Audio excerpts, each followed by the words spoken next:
Hello, and welcome to Backer Breaks It Down. In today's episode, we explore complement angle relationships. Now, earlier in the school year, we did talk complementary angles, and this little comic, or whatever you want to call it, is kind of like showing you what complementary is. Because right here, there's a 90-degree angle. So it has nothing to do with actual angles paying complements to one another. It has to do with the fact that angle A and angle B, or alpha and beta, add up to be 90. That's what it means when two angles are complementary. Okay, so there's like a relationship that I want you to see. Okay, and so in this example here, it says find the sine and cosine ratios of each acute angle expressed as a fraction in simplest form. So when it comes to sine, we know that sine is the ratio of the opposite side over the hypotenuse.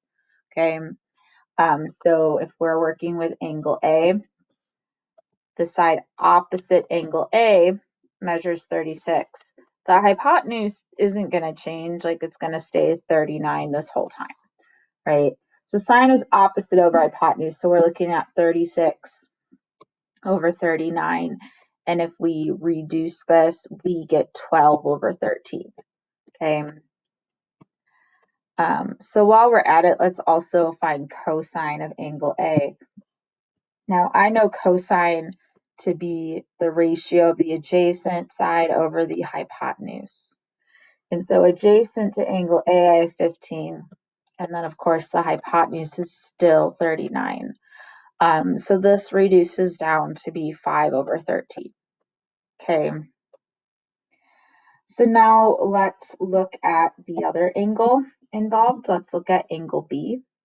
And let's find sine and cosine of angle B.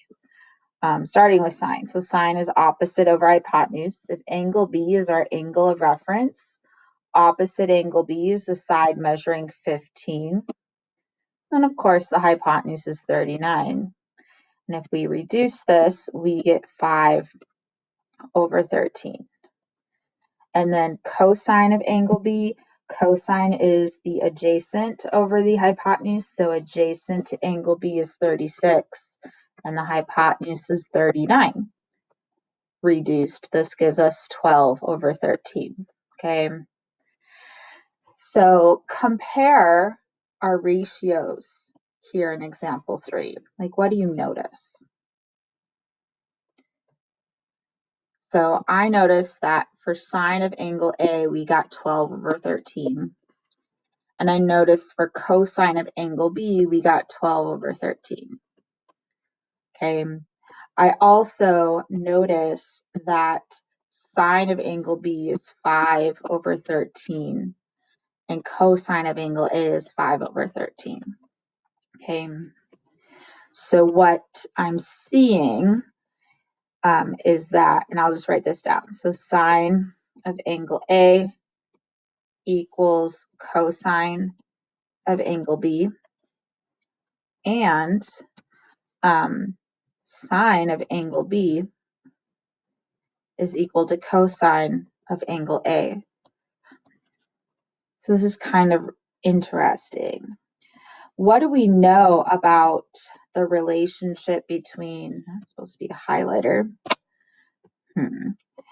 between angle A and angle B? So if we look at our diagram, so let me get rid of my scribbles all on it. Look at angle A, look at angle B. What's true about those two angles? Okay. So angle A and angle B would add up to be 90 degrees, because 90 plus 90 is 180, and they're 180 degrees in a triangle. So if we have two angles that add up to be 90 degrees, what that means is that they're complementary,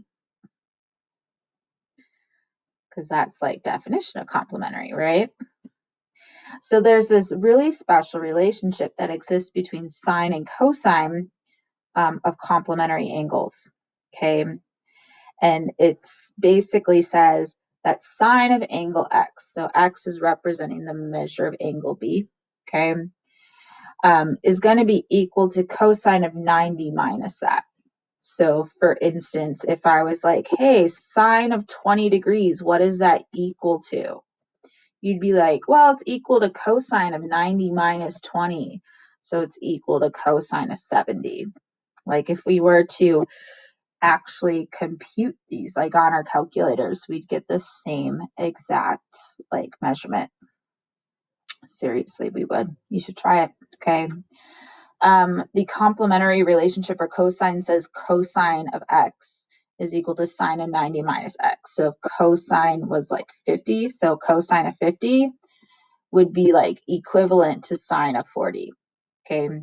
So in order for sine and cosine to be equal, the angles must be complementary, okay?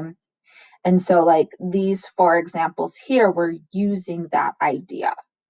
So for sine and cosine to be equal, the angles must be complementary. So the angles must add to be 90 degrees.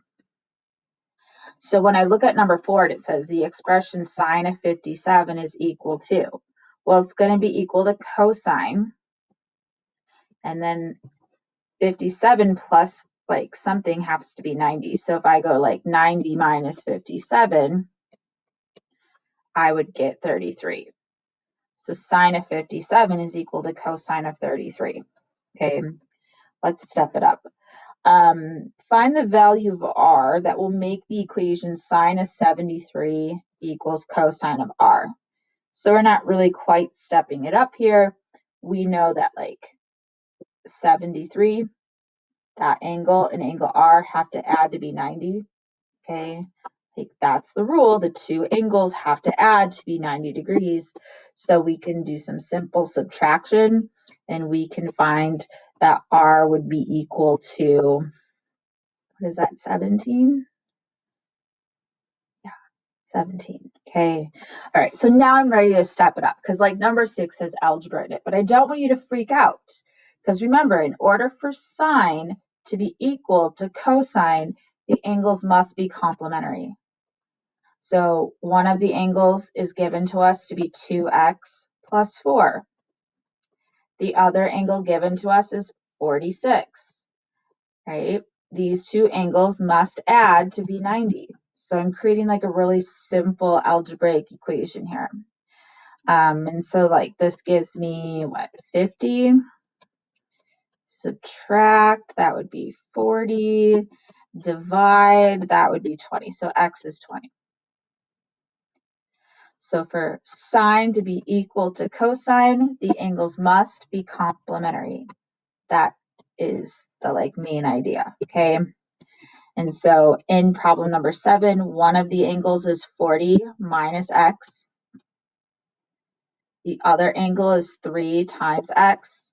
And these 2 angles must be complementary, so they must add to be 90. So there's my equation. And then I'm just like doing the math, right? So 40 plus 2x is 90. 2x is equal to 50. And therefore x is equal to like 25. Okay. So for sine to be equal to cosine, the 2 angles must be complementary. So the 2 angles must add to be 90. And that's the relationship between sine and cosine of complementary angles. And that's how Backer breaks it down.